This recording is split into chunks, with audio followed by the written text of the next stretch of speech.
கடந்த 1994ஆம் ஆண்டு வங்கக்கடலில் மையம் கொண்டிருந்த சூறாவளி 110 கிலோமீட்டர் வேகத்தில் தாக்கியது.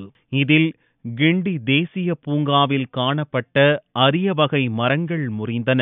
22 ஆண்டுகளுக்கு பின்பு கடந்த 12ஆம் தேதி சென்னையை புரட்டி போட்ட வர்தா புயல் 193 கிலோமீட்டர் வேகத்தில் தாக்கியது.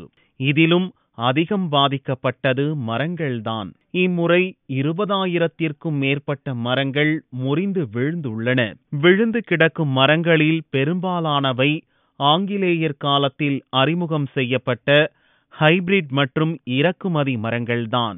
ஆப்பிரிக்கா, அமெரிக்கா, தென்கிழக்கு ஆசிய நாடுகளைச் சேர்ந்த குல்மொகர், தூங்குமூஞ்சி மரம் என அரிய வகை மரங்கள்தான் அதிகம் வீழ்ந்துள்ளன. இவையெல்லாம் பூமியில் 2 அடி ஆழம் வரை மட்டுமே வேரூன்றும். குறிப்பாக குல்மொகர் மரத்தின் தண்டு பாகம் 50 அடி அகலம் இருந்தாலும் அதன் வேர்கள் தரைக்கு மிக அருகில் இருந்ததால் காற்றின் வேகத்திற்கு ஈடு கொடுக்க முடியாமல் வேரோடு வீழ்ந்துள்ளன. ஏராளமான மரங்கள் வேரோடு சாய்ந்து விட்டதால் 1.5 கோடிக்கும் அதிகமான மக்கள் வாழும் சென்னையின் வெப்பம் அதிகரிக்கும் சூழல் ஏற்பட்டுள்ளது.